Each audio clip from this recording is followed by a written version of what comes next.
PT Bank Rakyat Indonesia Persero Tbk menggelar rapat umum pemegang saham tahunan 2024 di Jakarta pada 1 Maret 2023. Dalam RUU PST, perseroan menyetujui untuk membagikan dividen sebesar Rp48,10 triliun.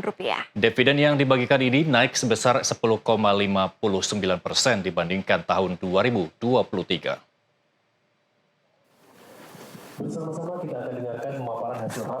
Dalam konferensi pers, Direktur Utama PT Bank Rakyat Indonesia Persero Tbk Sunarso menjelaskan, selama 1 tahun BRI menghasilkan laba sebesar Rp60,4 triliun.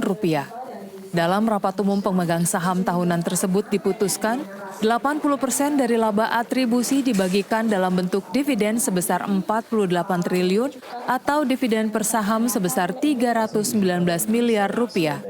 Lebih lanjut, Sunarso mengungkapkan, saat ini BRI memiliki rasio kecukupan modal sebesar 27%. Ketentuan internasional yang bersifat wesel untuk mengcover segala potensi resiko membutuhkan 17,5% CAR.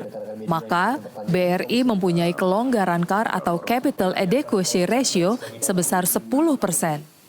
Sunarso juga menjelaskan, jika dengan asumsi setiap tahun pertumbuhan Bank BRI mengkonsumsi CAR sebesar 2%, maka hingga 5 tahun ke depan, BRI belum membutuhkan tambahan modal. Bahwa ke depan sampai 5 tahun menurut saya BRI belum perlu tambahan modal. Maka kemudian artinya berapapun labahnya kita punya kelonggaran untuk membagi dividen dengan porsi yang besar. Yang besar itu berapa Pak? Kan pertanyaannya begitu. Ya hari ini 80%. Kalau saya katakan untuk 5 tahun ke depan, insya Allah kalau misalnya 70%, 80% itu tidak masalah, tidak sampai mengganggu permodalan. Sekali lagi untuk 5 tahun ke depan, BRI saya proyeksikan mampu membayar dividen 80% dari labanya.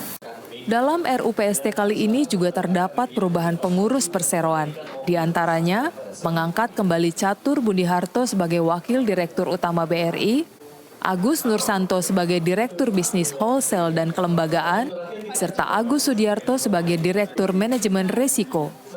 RUU PST juga memberhentikan dengan hormat Hendrikus Ivo sebagai Komisaris Independen dan mengangkat Haryo Baskoro Wicaksono sebagai Komisaris Independen BRI. Dari Jakarta, Dio Malau, Andri Diwon, jurnalis NTV, melaporkan. Informasi tadi sekaligus menutup NTV Prime Bulletin kali ini. Jangan kemana-mana karena NTV Prime masih akan hadir di sesi dialog yang akan dipandurkan Irsal. Ada dialog apa hari ini? Ya, kita tahu bahwa beberapa hari belakangan dihebohkan